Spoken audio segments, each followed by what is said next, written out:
por que ortopedia?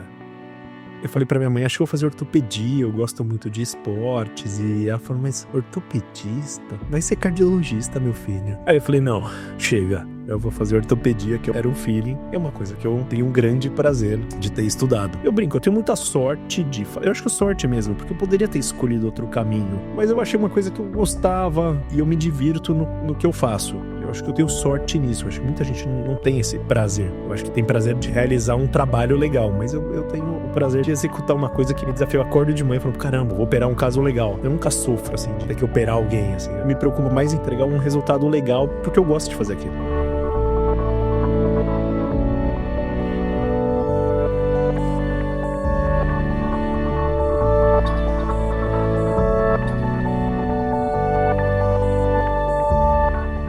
Olá, nossa coluna podcast está de volta. Hoje a gente tem gente da gente, um colega, um amigo, um cara que estudou comigo na época do cursinho, que eu tenho grande admiração. Ele fez cursinho comigo, ele passou, entrou na faculdade primeiro, seguiu um caminho brilhante. Apresenta pra gente quem é esse convidado. Dr. Clóvis Castanho, ele é ortopedista, cirurgião de coluna da ACD e do Sírio, e o mais importante é que ele é nosso amigo, e receber amigo aqui é muito gostoso. Tudo bem? Tudo ótimo, muito obrigado. É um prazer o convite. Tomara que a gente possa falar bastante, discorrer sobre várias coisas engraçadas, que a especialidade é falar coisas aleatórias. E é um prazer estar aqui. Muito obrigado pelo convite. A vida é isso, né? Quando a gente fez cursinho 5 anos atrás, né? Na verdade, mais de 20 anos. Então, bem tempo passa, a gente vai acumulando história e amigos. É um prazer estar aqui. O prazer é nosso, uma delícia receber você aqui. Muito obrigado. Por que você escolheu a medicina? Olha, sabe aquela história da livre, espontânea pressão familiar? Na verdade é o seguinte, minha mãe é uma figura. E ela falava assim pra gente, eu tenho 3 irmãs, 2 são médicas e uma é psicóloga. Eu sou o caçula. E minha mãe falava assim, nossa, seu pai queria ser médico, mas ele teve que trabalhar tanto e não conseguiu. E falava isso pra gente desde que eu tinha, talvez 3 anos de idade. E eu tinha dúvida, eu sempre fiz muito esporte na vida inteira, desde criança. E daí, no final, eu falei, faço direito, faço engenharia. Ele falou, no final eu pensei, vou fazer medicina. E quando eu fazia medicina, aí eu vou até adiantar a pergunta, por que ortopedia? Eu não sabia se ia fazer ortopedia ou neurocirurgia. E daí, eu falei pra minha mãe, acho que eu vou fazer ortopedia, eu gosto muito de esportes. E ela falou, mas ortopedista? Vai ser cardiologista, meu filho. Aí eu falei, não, chega, eu vou fazer ortopedia, que era um feeling. É uma coisa que eu tenho um grande prazer de ter estudado. E aí no final eu fiz entre a ortopedia e a neuro, eu acabei fazendo cirurgia de coluna. E foi uma coisa que eu tenho muito prazer em ser cirurgião de coluna, acho muita responsabilidade, como responsabilidade de ser médico, mas toda profissão tem sua responsabilidade. Mas eu gosto muito, me divirto muito. Então, e aí eu fui. Estou aqui. Engraçado, quando a gente ouve um colega da especialidade falando, a gente não consegue se ver fazendo outra coisa, não é? Cara, não. E eu fiquei pensando assim, eu gosto de fazer, assim, esses dias eu escutei ontem de um paciente que eu operei 6 meses atrás e ele falou assim, nossa, quando eu fui falar sobre a cirurgia, eu tinha feito uma escoliose, eu fui falar com o familiar, ele falou, pô, eu achei que ele ia estar morto, cansado, ele tava com uma cara de feliz, ele veio mostrar a foto da cirurgia. Então assim, eu brinco, eu tenho muita sorte eu acho que sorte mesmo, porque eu poderia ter escolhido outro caminho na medicina, a gente às vezes... Mas eu achei uma coisa que eu gostava e eu me divirto no que eu faço. Eu acho que eu tenho sorte nisso, eu acho que muita gente não tem esse prazer. Eu acho que tem prazer de realizar um trabalho legal, mas eu tenho o prazer de executar uma coisa que me desafia. Eu acordo de manhã e falo, caramba, vou operar um caso legal. Eu nunca sofro, assim, de ter que operar alguém, assim. Eu me preocupo mais em entregar um resultado legal, porque eu gosto de fazer aquilo. E o que você mais gosta de operar é escoliose? Eu acho assim, é muito legal fazer uma microcirurgia de hérnia de disco. Acho que é muito prazeroso você resolver o problema do paciente. Mas a escoliose tem o estigma do paciente. O paciente, eu acho que ele sofre de ter escoliose. Acho que muitos, mas nem tem tanta dor. Mas tem paciente que tem dor, tem o que é estético. Acho que a maioria das pessoas não querem ter uma deformidade muito grande, aparente, ainda mais relacionada ao tronco. Mas assim, escoliose é muito prevalente mais nos pacientes adolescentes em mulher. Pô, imagina, o menino vai colocar uma saia, ainda mais o Brasil, que é um país tropical, as pessoas gostam de usar roupa, é cultural ir à praia, roupa curta, e é mais prevalente em meninas. E aí elas, ter uma curvatura muito grande da coluna, eu acho que uma deformidade, então eu acho que é muito prazeroso para muitos pacientes não terem mais aquela alteração. Então gera prazer também. Tem uma certa dificuldade, a gente é movido pelo desafio, mas é legal. Assim, o paciente tem hoje em dia, ainda mais a tecnologia permite entregarmos muitos bons resultados e com os riscos menores. Eu acho que a gente, em 2025, consegue fazer muita cirurgia com muita segurança para os pacientes. Então é legal isso também. Então é o que eu mais gosto. Hoje a cirurgia pra gente é andar num avião com GPS, Sim, tecnologia, sim. e a gente prepara o paciente. Tem uma imagem aqui na televisão que a gente tem um caso. Sim. A gente não costuma fazer isso no programa, e hoje é a primeira vez, mas eu acho que é um bom pontapé inicial para a gente conversar sobre uma patologia. A gente tem uma radiografia, conta pra gente o que a gente tá vendo aí. Explica pra Gi. Eu acho assim, interessante. Assim, esse caso é um caso de uma paciente idosa. Porque assim, aí você olha, ela já tem 2 próteses, uma em cada quadril. E aí ela tem uma cirurgia já feita na coluna. Peraí, aqui? Quadril direito e esquerdo. Então é evidente, a gente consegue ver aqui essa parte metálica, então ele fica brilhando, fica bem branco aqui ao exame. E a gente vê uma curvatura de frente aqui com uma cirurgia já realizada embaixo. E a gente vê no perfil que ela tá com o pescoço bem para frente em relação à parte da lombar. Então assim, a paciente ela entortou de frente e caiu também para frente a coluna. Então é legal um caso desse porque a população está envelhecendo. Então às vezes são feitas cirurgias nos pacientes, muitos pacientes precisam, só que às vezes não tem bons resultados. E o paciente, tanto por cirurgias que ele faz uma cirurgia decorrente de uma doença, mas também as cirurgias às vezes não dão certo. Cada vez menos. O Zé falou, a gente hoje em dia é igual dirigir um avião, que tem tudo, entendeu? Tem um GPS, tem tudo aí, o piloto automático. É igual o risco de anestesia. Antes tinha um risco maior. Hoje em dia você lê o gás carbônico, tem ondas cerebrais, a máquina é espetacular. Então os pacientes têm muito medo baseado em coisas muito antigas, mas a gente tá no momento da medicina bem evoluído, entendeu? Que robô consegue você à distância operar um paciente também. Então a gente tá no momento mais moderno. E essa paciente, ela foi operada várias vezes e ela tem uma série de problemas. Então é uma foto dela já sentada porque ela não conseguia ficar de pé fazia 2 anos. Qual que é a principal queixa dela? Dor. Essa paciente, primeiro, ela não andava mais, ela tinha uma fraqueza na perna direita, não andava há 2 anos e tinha dor todo dia e passava com a especialidade de grupos de anestesia e relacionados a tratamento da dor e tomava muito derivado de morfina. Então ela passou comigo e o paciente que já operou várias vezes, ele tem a anatomia do paciente, a hora que você abre não é a mesma. Então você olha lá, em vez de ter uma vértebra bonitinha que você fala, não, assim, eu vou corrigir, tira um pedacinho é um eufemismo, mas eu falo, vou tirar um pedaço aqui e ali, você vai montando o Lego e vai ficar perfeito, não vai, você já tem uma anatomia toda deformada. A gente tá falando de uma senhora de mais ou menos quantos anos aqui? 70 anos de idade. E ela falou, eu prefiro morrer do jeito que eu estou, eu já não aguento mais. Perfeito. Aí, Isso é muito importante pra falar, né? ela falou, prefiro morrer. Ela falou, eu não aguento mais. E ela tinha sido operada 10 vezes, teve infecção, e ela tinha passado. Isso eu não sabia, que ela me falou depois que eu operei, que tinham falado que ela era inoperável e era melhor ela ficar sentada. Mas ela falou, eu prefiro morrer do que ficar assim com dor e sentada. Então foi uma coisa que eu falei, caramba, vou tentar, planejei. Você sofre, né? Porque não é um caso, falar, não, você vai ficar, vai dar tudo certo. Você já não pode dar essa certeza pro paciente. Então você vai pra casa meio assim, pensa, o que eu consigo fazer de melhor pra ele, entendeu? Às vezes o melhor seria até não operar, mas eu falei, não. Ela falou, eu prefiro morrer. Aí eu falei, meu Deus. Aí uma responsabilidade aumenta um pouco, né? E aí, quando chega nesse ponto, a dor, às vezes, ela é incapacitante com a vida. Sim. Então, se o paciente chegou nesse estágio e já percorreu todos os caminhos, Sim. você está diante de um desafio. Sim.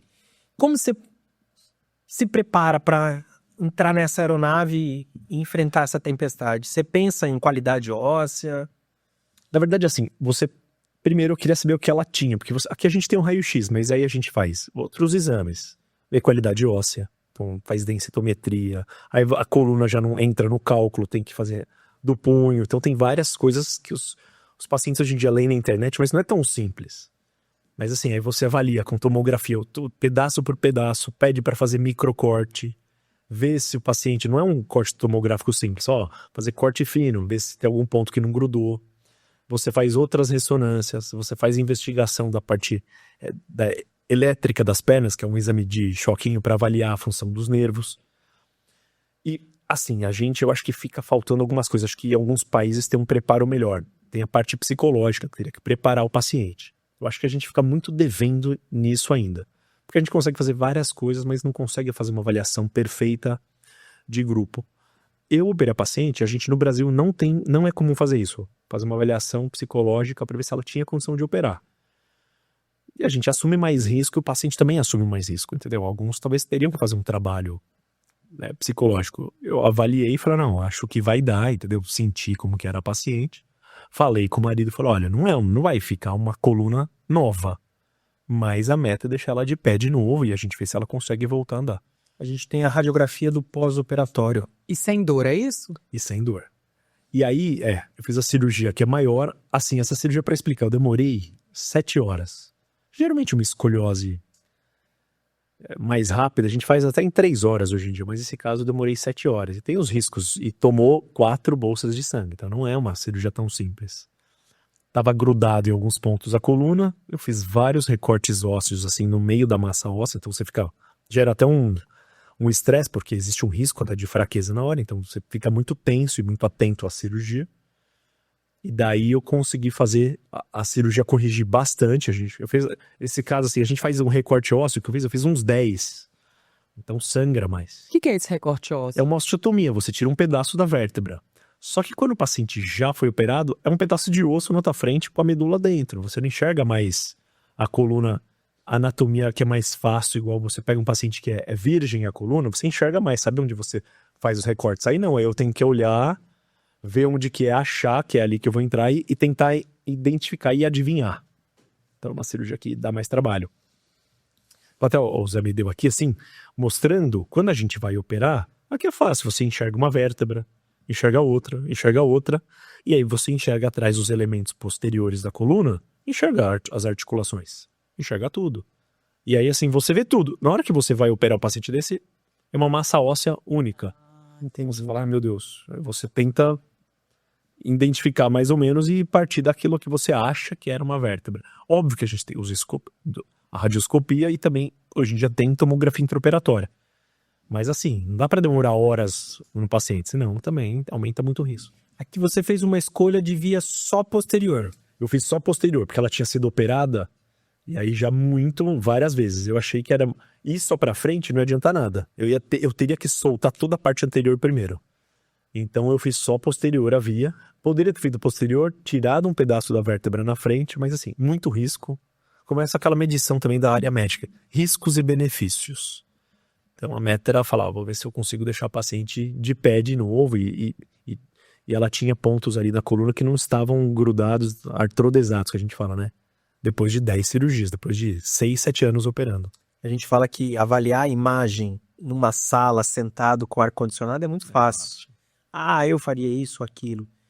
Paciente não é um exame, não. É uma vida, um ser humano, que tem suas particularidades. Como é a função renal? Como é esse coração? Como é o cognitivo? Como é a qualidade óssea? Como é a musculatura? Como é a ingesta de alimento, proteico, essas coisas todas. Então, é uma complexidade, não é uma conta tão fácil. A IA não chega a uma conclusão tão fácil, assim. tem mais uma imagem, que é a imagem vista de lado. Que é isso é o perfil, e assim, e não é tão. Você olha, assim, olhando um caso que nunca foi operado, você olha, se fosse um caso que nunca foi operado, você fala, pô, não tá tão bonito, mas para a realidade dela, em que o pescoço, a região cervical, estava muito mais frente à bacia e o paciente estava caído para frente, eu consegui corrigir bastante. Então me deixou bastante feliz isso aí. Isso é muito legal de comentar, que é assim, a gente pensa num cone, né? Sim. Conta pra gente o que é importância. Quando um cirurgião olha o paciente, a gente fala muito sobre uma coisa chamada balanço sagital. Sim. O seguinte, quando a gente olha, a escoliose é uma deformidade que você olha o paciente de frente, e a coluna dele, ela tem uma tortuosidade olhando de frente. A parte sagital, que é a parte que você vê o paciente de lado. Então, assim, existe um cone, que é uma parte estrutural muscular, em que, assim, geralmente, a nossa cervical, as vértebras inferiores, cervical 6 e 7, elas ficam em cima da bacia. Então, fica em cima das vértebras embaixo. O que é comum? Às vezes a gente vê na rua, o idoso anda super curvado para frente. Esse idoso, para conseguir andar desse jeito, ele tem um gasto de energia absurdo. Quanto mais o pescoço, então ele não fica em cima da bacia, o gasto de energia e força nas pernas, a chance dele deambular, andar, é muito difícil. E a gente esses cálculos matemáticos disso, da coluna, isso aí é desde 2009 só.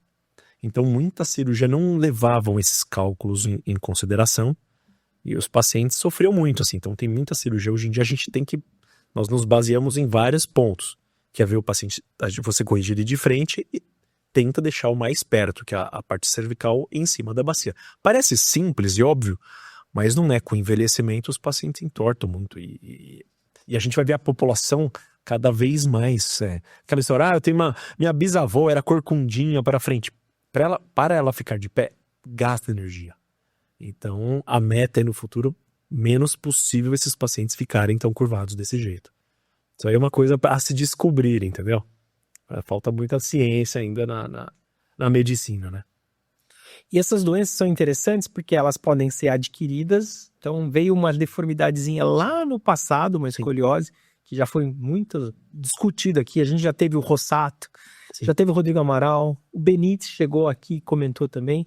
E tem uma técnica chegando para o Brasil agora, que seria antes de uma cirurgia de fixação. Sim. O que é importante? Eu brinco assim, eu trabalho na ACD e a ACD tem um lema, que vida é movimento.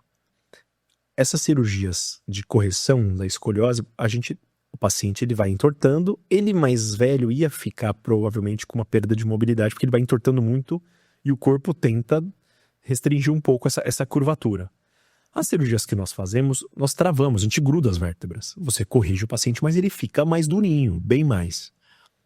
E tem materiais mais novos para serem utilizados assim. Tem estudo tanto para usar no paciente mais novo e tem estudo agora para tentar utilizar no paciente em que você prende, coloca ainda os parafusos, mas eles ficam presos a cabos.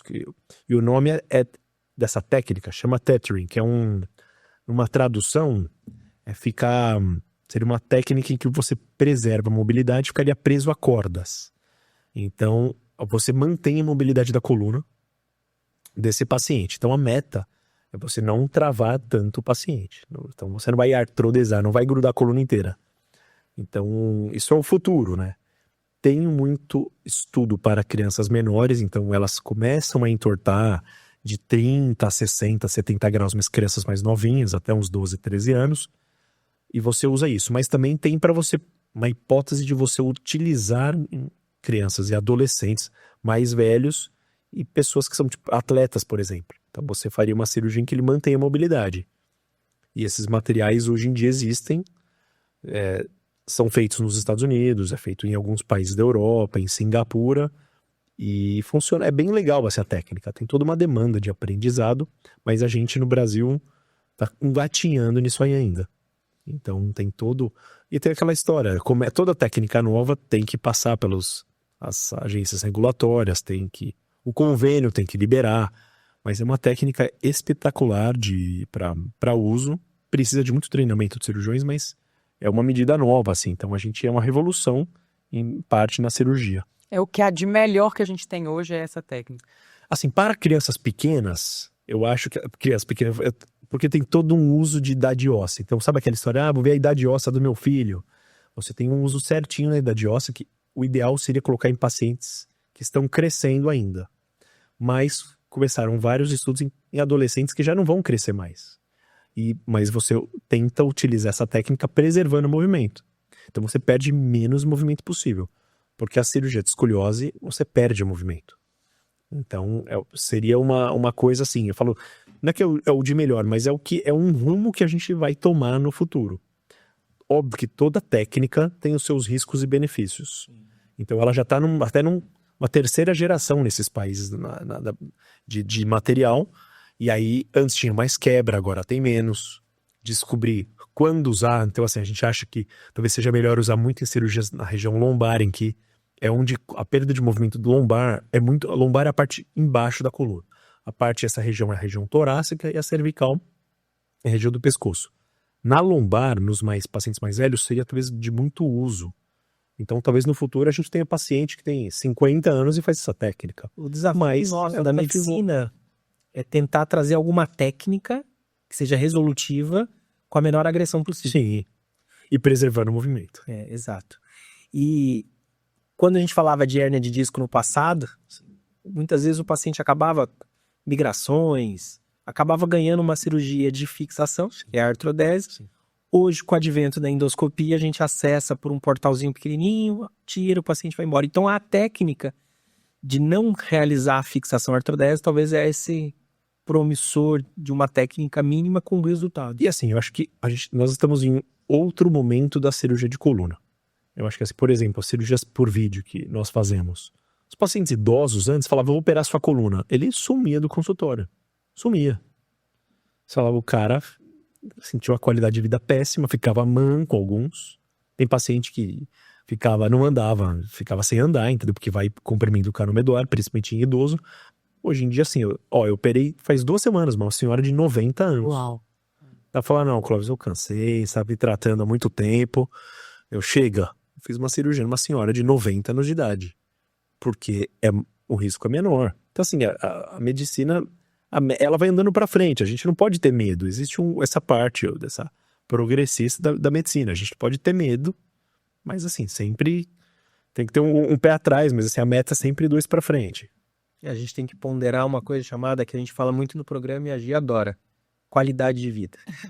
Total. Então, se o paciente tem prognóstico, tem cognitivo, Sim. O nosso papel é falar, eu consigo resolver de forma menos agressiva, e se o anestesista e o cardiologista toparem... Não, e eu brinco dessa história de 90 anos, a paciente, eu adoro ela, e são as coisas da vida, assim, que... Quando eu mudei pra minha casa, faz 2 anos, o vizinho da frente já era minha paciente. Eu falei, não é possível. O vizinho do lado, o dono da casa, é o filho dessa paciente, que já era minha paciente. Eu falei, não, caramba, tô cuidando do bairro inteiro aqui. Eu fiquei até meio... Falei, botão um de olho em mim, né? Não dá nem... Foi uma coisa engraçada. E o filho é uma figura. Então, assim, pô, ele... Existem essas coisas, assim, de acontecer de... Meio kármicas, cósmicas, às vezes coisas sobrenaturais, entendeu? E eu já cuidava. E a paciente começou a falar, não, mas essa casa, você mora onde? Eu moro nessa rua. Não, mas meu filho, eu morei nessa rua aí. Aí eu já falei, não, é brincadeira, né? Que casa? Não, nessa casa, assim, eu falei, caramba, é a casa na frente da minha. Eu falei, não é possível, entendeu? São muitas coincidências. E eu cuidava anos dessa paciente. E eu brinco, uma senhora de 90 anos, mas ela fala sem parar, é muito engraçado. Ela parece, assim, um adolescente falando. Eu falei, caramba, meu. Então, o paciente cognitivo tá ótimo. Eu falei, eu opero essa paciente, não dá pra eu deixar. E o engraçado que ela tem 90 e o esposo tem 94. E quando ela começou a passar comigo, faz uns 6, 7 anos, o esposo andava de moto ainda. E o filho falou, não, chega, pai. É com 88, andando de moto. E eu com dó, porque ele tava bem. Eu falei, caramba, eu acho que dava pra ele andar de moto sempre. Eu acho que dava. Com medo dele cair, pô, ele vai lá firme e forte com ela. 94 e 90, os dois. Trouxe um bolo, mas pode fazer uma receita daí? Daí assim, né? Dois. Mas engraçado, né? Da medicina. Proporciona isso. E no dia a dia, qual que é a demanda mais prevalente do seu consultório, Clóvis? Assim, eu acho que eu atendo em muita parte degenerativa, de hérnia de disco. Eu gosto de operar muita escoliose, mas eu não atendo só isso. Eu atendo escoliose na CD, mas eu fico no meu consultório, Eu fico no cílio dentro e também fico o meu consultório na frente do cílio. Mas a maioria é compressão. Ou hérnia de disco em paciente mais novo, ou estenose, que é uma doença de compressão, em paciente mais velho. Isso eu atendo mais. Mas assim, eu gosto de tratar toda a área de cirurgia de coluna, né? Acho que eu brinco, eu gosto de conversar, bato papo, falo da minha vida. Então os pacientes ficam perguntando, e aí, o que aconteceu? Eu brinco, eu falo demais, tem hora, mas é uma coisa... E eu curto atender essa gama. É bom bom de atender escoliose tem muito criança e adolescente. Então eles vão crescendo também. E é legal ver isso. Eu tenho esse prazer. E tem muito médico, a gente é ortopedista, a gente cuida assim numa faixa de idade. O bom de ver a molecada crescer é que, tipo, eles... Eu tenho paciente agora que eu operei 10 anos atrás, criança, e manda coisa na internet pra mim, entendeu? No Instagram, você chora de rir. Que é outra geração, assim. Cuidava deles criança. Eu tenho várias surpresas, assim, que vão acontecendo. E eu conto mais uma. Eu tenho um paciente que eu operei escoliose menino, eu cuido dele desde os 8, foi crescendo. E agora ele falou, não, porque minha meta é ser meio marombeiro. Eu falei, pelo amor de Deus.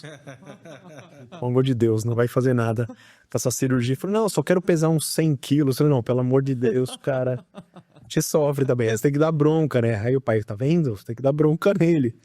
Você cuida dele desde criança, entendeu? Ele acha que tá no direito e que você médico pode ficar dando bronca também, mas... isso é a parte engraçada, assim. É a prazerosa. E na vida, o que você gosta de fazer? Olha, eu curto, eu brinco, eu tenho uma meta hoje em dia. Eu curto... Assim, eu sou muito ligado às minhas irmãs. Então eu tenho... a gente acaba viajando muito e... Meus pacientes brincam, eu viajo muito a estudo, mas eu viajo muito pela parte de prazer. Pula grudando nos mais velhos. E assim, eu viajo muito com elas. A gente viaja muito, assim, pra festival de música. Eu viajo pelo Brasil, assim, eu tenho bastante prazer nisso. Eu curto bastante viajar, gosto muito de ir em show, então eu vou muito em show, muito. Tudo que tem no Brasil, eu vou em qualquer... Esses dias eu vi o show, uma coisa do Ozzy, que é um Ozzy Osbourne, tá? Ele aproveitou demais a vida, né? E eu fiquei pé da vida que tinha o show dele. Eu falei, devia ter gasto uma grana pra ir ver esse show. Porque é uma despedida dele. Ele rolou na Inglaterra. Então, vi vários brasileiros. Foram quem sabia que tava rolando isso. Então, ele foi se aposentar, entendeu? Os shows são ótimos. E eu faço muito esporte. Eu fiz a vida inteira.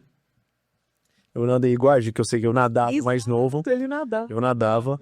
Eu competia, eu lembro, assim, eu conto pros pacientes, quando eu falo, precisa fazer um pouco de esporte, aí o paciente já olha com aquela preguiça, assim, né, eu falo, cara, não tem essa, entendeu, tem que fazer. Eu fiz esporte a vida inteira, eu lembro, eu nadava, eu era do ABC, eu era de Santo André, nadava muito, assim, eu conto, tinha semana que nadava, né, a gente nadava nas madrugadas, nadava de madrugada, nadava à tarde de novo, nadava sábado. Então agora que tá na moda das corridas, assim, sábado eu nadava 9 quilômetros. É tipo fazer uma maratona no sábado, eu lembro disso, assim. E aí eu entrei na faculdade, continuei. Eu fui diretor de esportes na faculdade. Eu quase fui diretor de esportes da universidade. Eu falei, aí minha mãe vai me matar, se ela souber. Virei diretor de esportes da universidade inteira. Ela vai falar, chega, menino, você tem que ser médico. Nesse começo parece não ser médico, né? A gente parece... tá fazendo educação física, né? Eu fazia, e tipo, eu falei, ferrou, acho que eu vou ter que negar isso aí. Até hoje eu falei, se ela souber disso. E eu brinco, porque minha mãe era muito parceira minha. E assim, eu faço muito esporte. Então hoje em dia eu faço todo dia 6 da manhã, eu faço alguma coisa. Então, ou eu corro, ou eu brinco, cirurgiões uns dias, eu faço yoga, então os caras, caramba, os caras tiram um sarro. Eu falo, cara, Clóvis, para, eu faço yoga, musculação. Só na yoga. Fala que eu faço, né, tem que fazer na yoga. Você faz alguns tipos de prática. Você pode até fazer no começo e você faz no final. E é uma posição em que uma posição clássica é você fingir que você é um cadáver. A pessoa não sabe disso. Então você tem que relaxar a língua, o olho, a mente. Dá um trabalho. Porque a gente mora em São Paulo. Então você tá lá e fala, caramba, cara, não paguei essa conta hoje. E não pode pensar isso.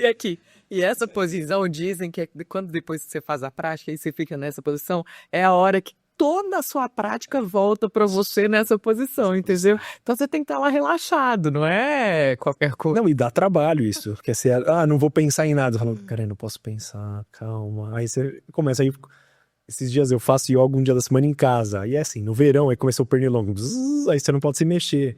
Aí eu falei, não, o pernilongo sai, meu. Aí você começa a encher o dedo, entendeu? Aí falou, não, caramba, eu faço. Eu adoro fazer isso. Então, e esporte, faço todo dia, 7 dias por semana. Não sei, assim, falando em ciência, não sei se é o melhor, mas eu também não me mato tanto. Mas eu gosto muito de esporte e encho meus pacientes. Eu falo pra eles, ó, opera a coluna. Eu falo, olha, você vai fazer fisioterapia pós-operatório, depois você vai manter um fortalecimento, porque assim, tem um monte de estudo, até bem escoliose. Tem um estudo interessante de escoliose, é que demora 2 anos até isso nos adolescentes, para equilibrar de novo sagitalmente. Então aquele cone de organização, para você se manter ereto, demora 2 anos, o cérebro demora e o corpo para acostumar. Então você estava torto e você desentorta para o cérebro acostumar, e você andar demora 2 anos. As coisas não são rápidas. Então quem opera um cruzado do joelho, demora 1 ano para ficar bom. Os pacientes acham que operou, acabou. Cara, a gente é uma máquina biológica, o corpo tem que se reorganizar, entendeu? Então eu encho muito, se eu opero escoliose com a molecada, tem um protocolo que eu falo, a meta é começar a academia em 6 semanas. Alguns querem me matar. Aí, idoso, eu falo, você vai operar, vai fazer exercício físico, depois ou academia, ou um pilates, que tá na moda. Mas eu falo, ó, você vai fazer alguma coisa, eu vou programar o seu pra ver, pra você voltar à normalidade de vida. Que a meta é o paciente ter uma vida mais normal possível. Ir ao supermercado, ir na feira. O pessoal esquece, se eu opero o cara, pô, ele tem que voltar à vida normal dele, poder ir no bar, entendeu? Aquela pergunta do brasileiro, posso tomar umas, né? Que o cara já pergunta, que quando eu vou poder beber, entendeu? Tem que liberar o cara, poder liberá-lo para tomar umas, faz parte, né? Voltar à vida normal. Interessante isso de equilíbrio, né? De voltar ao corpo. Uma preocupação que nós, cirurgiões, temos no pós-operatório de escoliose é o equilíbrio do ombro. Sim. Isso é uma coisa que não é tão falado, mas é muito legal a conversa. O paciente a gente opera, quando a gente vai programar, a gente quer tentar equalizar. Quem tem escoliose, tem uma gibosidade, geralmente tem um ombro mais alto. Então a gente fala, então eu vou fazer a fixação daqui e ali para tentar equalizar. Sai do pós-operatório, a paciente feliz, coluna retinha, o mais próximo. E aí a hora que a gente olha aquele ombro assim, às vezes a gente muda o ombro, um ombro fica mais alto que o outro. Dá uma angústia na gente, não dá? Cara, assim, qualquer alteração que o paciente, assim, a gente não tem um controle de tudo, né? Esse é o problema. A gente, médico, acho que você tem vários planejamentos, ainda mais cirurgião, mas às vezes alguma coisa sai do controle. Na escoliose, isso é um dos problemas, é o controle, esse equilíbrio do ombro. Hoje eu atendi uma paciente que a queixa dela aconteceu o seguinte, essa paciente, que ela foi operada no SUS, foi operada 10 anos atrás. E aí, a opção, o material da época, então outra época, não evoluiu legal. E eu tive que fazer a correção de novo. E eu fiz, o ombro, ela ficou nivelada. O problema é que, paciente, 20, 26 anos de idade, o cérebro acostumou a ficar com o ombro.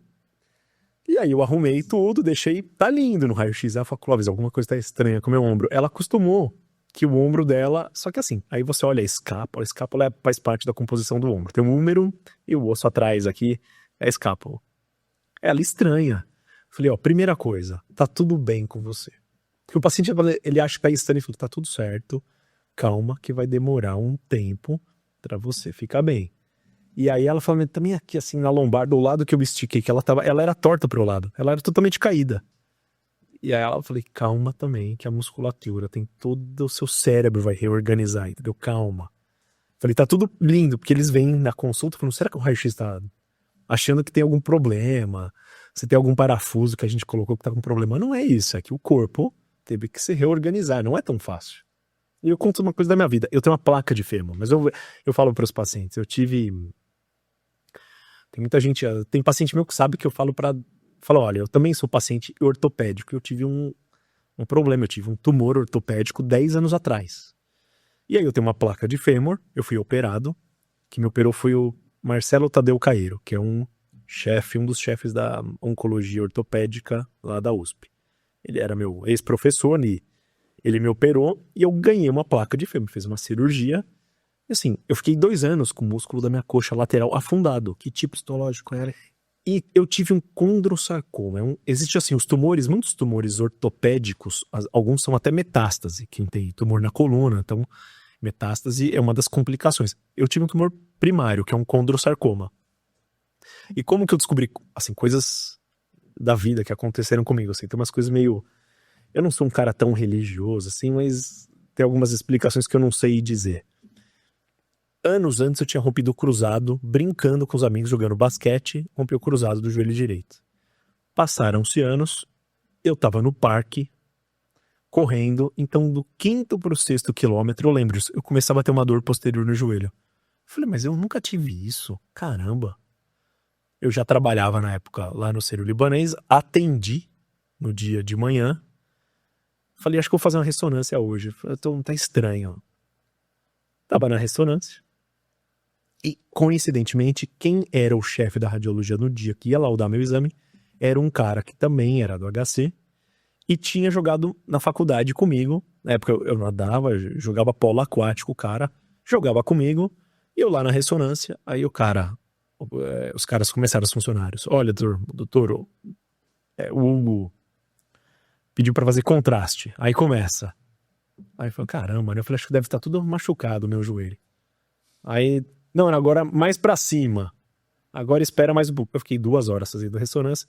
A hora que eu saí, ele tava lá. Eu olhei de longe, eu sabia que era a ressonância do meu joelho. Meu joelho tava ótimo. Mas tinha um tumor dentro do osso. Eu olhei e falei, não é possível, cara. Eu falei, vou morrer. E eu falei, vou morrer, cara. Eu falei, não acredito. E eu tinha que trabalhar. Eu tinha um cargo público ainda. Eu tinha que trabalhar à noite. Eu fui trabalhar, não tinha condição psicológica nenhuma. Eu falei, pelo amor de Deus. E eu atendi ainda à noite. Eu falei, vou lá. Trabalhava no pronto-socorro público, num hospital, tinha esse cargo. E aí eu trabalhei à noite ainda. Eu falei, não é possível, cara, que eu vou morrer, eu tô aqui. Entendeu? Porque assim, era grande o tumor. Aí eu falei, caramba, meu. Aí deu 15 dias, eu tava operado, liguei pro Tadeu. Aí a gente operou. Só que a cirurgia é você raspa o osso dentro, tira o tumor, queima o osso, cimenta dentro e ganha uma placa de fêmur que eu ganhei, que é gigante. Então, os pacientes brincam, né? Se eles vão apitar. As cirurgias de escoliose, hoje em dia o material é muito de titânio e cromo cobalto, que quase não apita no banco. A minha placa apita em qualquer lugar. Então eu odeio, eu sou revistado em todos os aeroportos do Brasil, eu sou parado em banco, assim, e eu falo, eu tenho uma placa. E eu sou parado em diversas línguas. Eu vou viajar para congresso, eu tenho que falar, eu tenho uma placa. Então eu sou revistado sempre. Sempre. Eu não posso chegar atrasado porque eu sei que eu vou ser revistado. Então isso cansa assim um pouco, né? E aí eu ganhei essa placa e tô com ela. Mas assim, doeu muito. Eu fiquei meio manco um tempo. Então são longas assim, essas preparações de isso. Operar um paciente, você tem que falar para ele, olha, vai demorar. Não é que... A gente... É um tripé o tratamento, né? É a cirurgia... é a parte de fisioterapia e o outro tripé é a biologia do paciente. A minha biologia demorou, assim, minha coxa ficou ruim por uns 2 anos, entendeu? Meio manco. Eu lido bem e corro com essa placa ainda. Um dia meu sonho é tirar, mas eu não sei se vou conseguir isso ainda. Eu acho incrível quando a gente tem um convidado médico e esse convidado médico foi um paciente. Eu acho que trazer essa experiência, eu acho que aproxima a gente da cadeira de médico do lado do paciente. Conta pra gente, como que foi até o estadiamento, até descobrir o que era, e no intraoperatório, quando você estava entrando, olhando pro teto do centro cirúrgico? Eu vou te falar uma coisa assim, eu tinha, quando eu operei, meu filho tinha nascido fazia 4 meses. E primeira coisa eu falei, caramba, eu vou morrer. Já pensei nisso, já pensa no pior, né? Médico, fala, caramba, mas assim, a estatística falava muito ao meu favor. Então eu fui ler quanto era a chance de eu ter uma metástase desse tumor. E se tinha uma metástase desse tipo de tumor, a chance de falecer era maior. Então eu sabia todas as porcentagens. Eu falei, caramba, minha chance de ficar vivo, que no final era era o tipo mais simples, que era um tipo 1. Era de 95%. E a chance do pior, a chance de morrer era 68%. Eu falei, caramba, eu falei, pelo amor de Deus, precisa dar tudo certo. E assim, eu fui ser operado no dia e eu só lembro o seguinte, falei, cara, não posso não posso morrer. Um grande amigo meu, que até é sócio meu, assim, hoje em dia foi lá na cirurgia, também ortopedista, falou, não, eu tô aí, entendeu? Foi lá ver, eu tenho uma irmã que é vascular, entrou na cirurgia. Pô, meu médico, coitado, meu, assim, tinha uma galera lá assistindo a cirurgia e ele operando, entendeu? Eu brinco, coitado, porque eu ponho músicas nas minhas cirurgias. Às vezes eu converso com algum parente médico que entrar, mas as atrapalha, entendeu? E daí, eu só lembro, na verdade, disso. Eu tava super ansioso, eu acordei. Aí você acorda, eu falei, caramba, eu tô vivo. Primeira coisa, né? Ver o pezinho mexendo. Tô vivo, entendeu? Tá tudo aqui. E aí, tipo, aí no final eu fiquei até calmo, assim. E eu sempre fui muito acostumado a trabalhar muito. E deu 10 dias, eu tava operado. Eu lembro de um paciente meu entrou em franca com pressão medular. E aí eu fiquei com dó e eu mesmo fui operar o cara. Isso aí, assim, eu ajudei esse paciente. Mas em compensação, eu fiquei com dor mais uns 2 meses depois disso. Minha perna, minha coxa ficou gigante. Eu falei, cara, e no final, graças a Deus, eu operei. Esse paciente deu tudo certo. Mas são os ossos do ofício. Uma coisa que mudou muito foi o jeito que eu trato o paciente. Primeiro que eu zoo assim, algumas coisas, eu falo, ó, eu brinco com o paciente. Mais do que eu brincava. Porque médico tem aquela coisa assim. Eu já tive aula com um professor super, um cara famoso, falou que tinha que ter uma distância do paciente. Esse médico tem 80 anos, hoje em dia é um cara muito famoso numa área em São Paulo. Ele é ótimo. Mas é uma visão de mundo que ele tinha. Ele falou, não, tem que ter a sua cadeira, eu lembro disso até hoje, tem que ser mais alta, você tem que dar meio que ordem no paciente. Cara, isso não existe. 2025, não é assim, isso é uma conversa.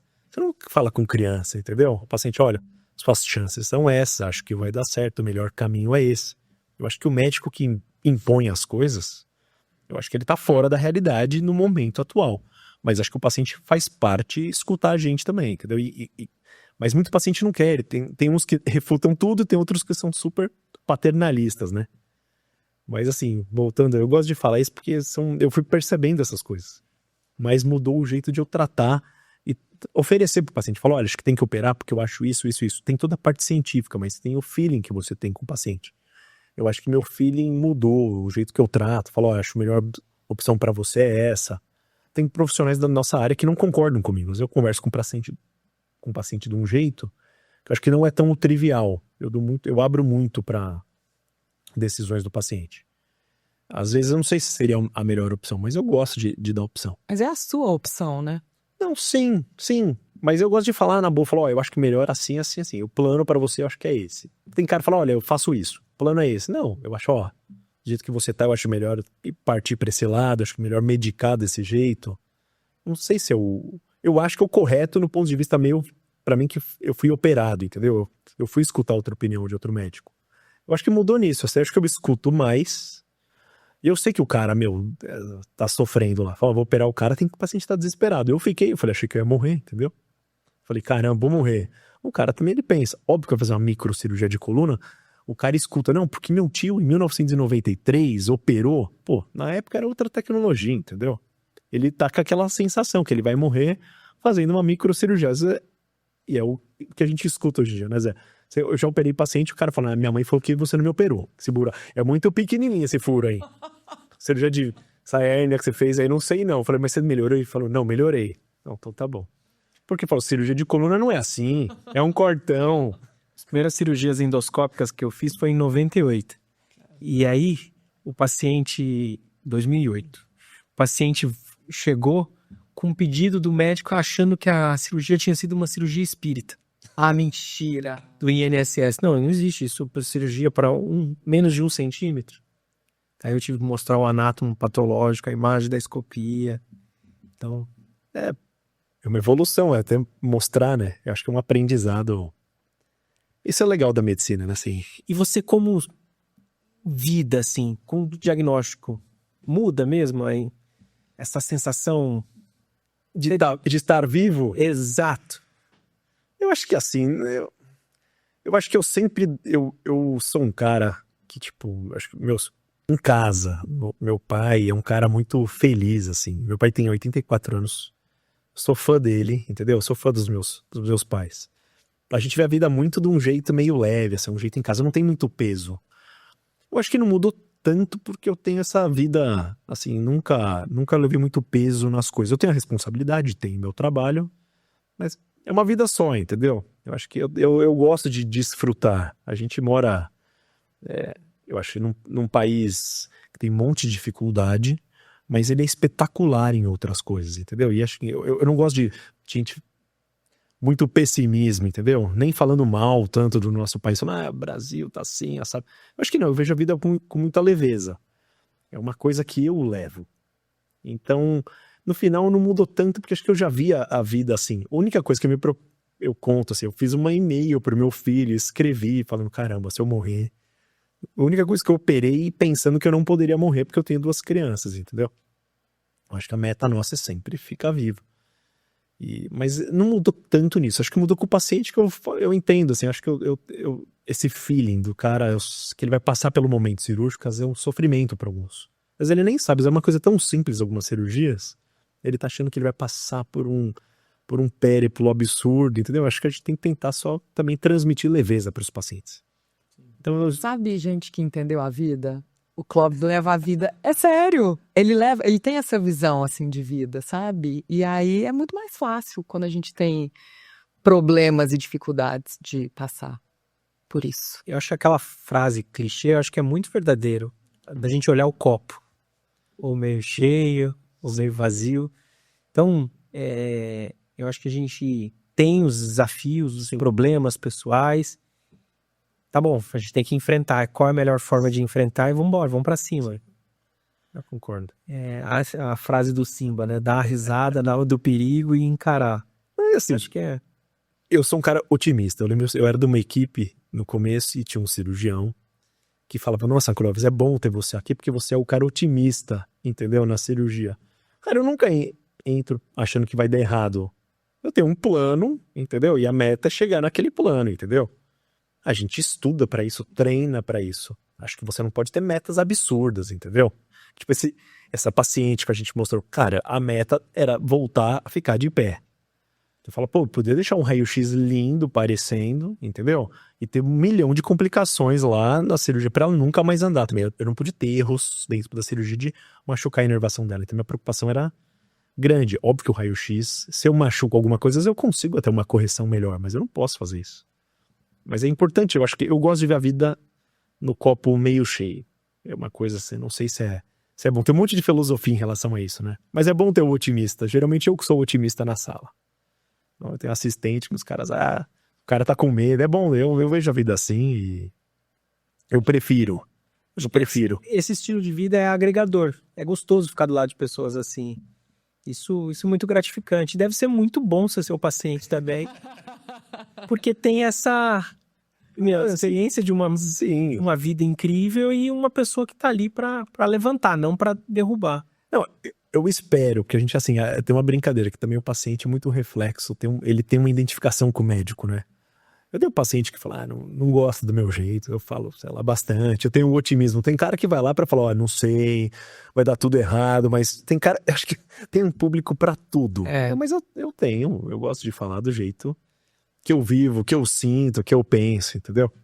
Óbvio que a gente tem que escutar o outro, mas eu acho importante tentar sentir o melhor, entendeu? Dar o melhor, mas achar que também vai dar certo.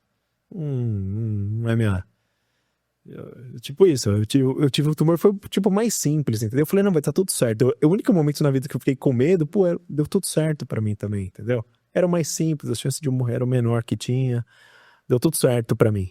A meta é fazer dar certo pros outros, né? O que você vê de futuro pra coluna daqui 10, 20 anos? Olha, é que agora eu acho assim, na área da medicina sempre, cada dia, a gente às vezes, vamos falar uma coisa simples. Pô, smartphone, assim, a gente tem contato de verdade em 2009, 2010, não tinha. Então, imagina você falar, nossa, eu teria um computador na minha mão, tanto para tirar foto, para fazer tudo que a gente faz, coisa de banco. Imagina, pensar que vai no banco, eu nem lembro que tem que ir, entendeu? São coisas meio... Eu acho assim, a gente tem a parte em que vai ter o desenvolvimento, acho que mais da parte robótica, vai ter desenvolvimento mais da parte de inteligência artificial, até para fazer diagnóstico, até a gente...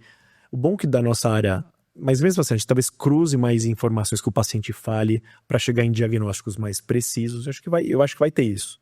Eu acho que a gente vai ter que usar para falar, Não, esse cara tem dor, não é só dessa hérnia, talvez a articulação, aquela vértebra em cima também tá dando dor, porque ele vai cruzando as informações, cruza as imagens. Acho que vai ter uma fusão disso, de chegar em diagnósticos mais precisos. E cirurgias, eu acho que vai ter uma participação mais de robô no futuro. Eu não sei quando vai chegar isso pra gente aqui no Brasil, entendeu? Mas as coisas são muito rápidas. Pensar que o telefone, isso aqui, o smartphone não tinha direito, isso nem existia direito 15 anos atrás. Então 15 anos é uma vida hoje em dia. Você fala, que ia ter um carro elétrico. Você fala, que carro elétrico, entendeu? Isso aí é coisa de filme, entendeu? Hoje em dia, assim, tem país que só vende carro elétrico, é mais de 75% da venda. Esse é um problema. Eu acho que a gente tem que saber, tem que estar aberto ao novo. Para diagnóstico, para tratamento. Então, assim, vai acontecer uma revolução. Mas eu acho que a função do médico, a gente vai ter que se adaptar a isso, entendeu? Eu acho que o robô fazer uma cirurgia autônoma, autonômica, tipo um carro dirigir sozinho é mais fácil que fazer uma cirurgia. Tem um feeling da cirurgia. Então tem um dado que eu vou trazer. Se eu estava no congresso da Sociedade de Escoliose, e existe um dado interessante, que é a acurácia, que quanto tem o acerto na passagem do parafuso. E na cirurgia de escoliose, você passa às vezes 20, 25 parafusos, 26, 27, depende. Mas quando o robô erra ainda, ele erra e erra feio. Então alguns serviços, e quando o humano erra, não é tão feio, é uma coisa geralmente milimétrica, porque tem o feeling da mão, tem o tato. Então, o acerto humano nas cirurgias e alguns serviços nos Estados Unidos é de 98,5%, a mão, e na robô é 99,1,2%, é 0,6%, mas quando o robô erra feio. Em alguns serviços eles pararam de usar um robô para fazer algumas coisas, porque precisa do tato humano.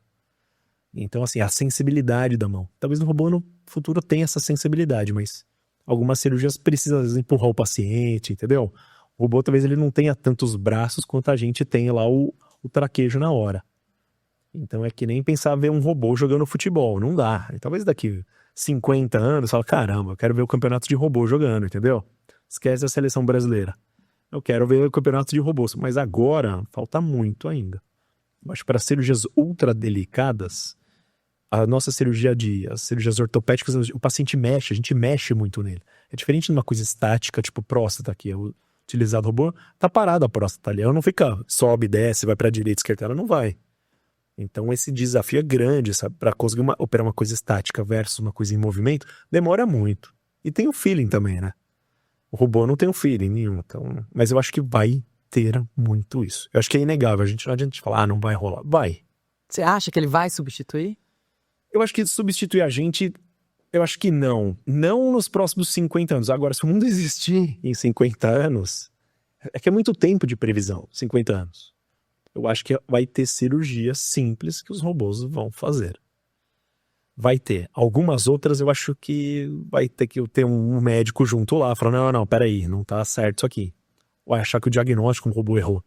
Mas eu acho que vai ter uso tanto de robô quanto inteligência vai existir. Não tem como. Não adianta a gente falar, não vai. Esse vai, vai, mas a gente vai ter, nós estaremos juntos, entendeu? Não é uma coisa, faz sozinho. Eu vou entrar lá na máquina e vou ser operado.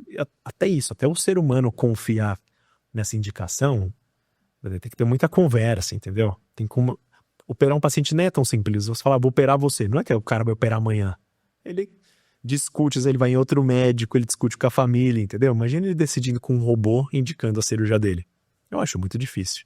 Não vai ser tão simples. E hoje também tem a parte de responsabilidade, né? Sim. Então, a gente não transfere essa responsabilidade. A responsabilidade é exclusiva nossa, assumida um risco com o paciente. Não, assim, até do carro autonômico, o carro andando sozinho, quem é o responsável pelo carro tá dirigindo o robô ali?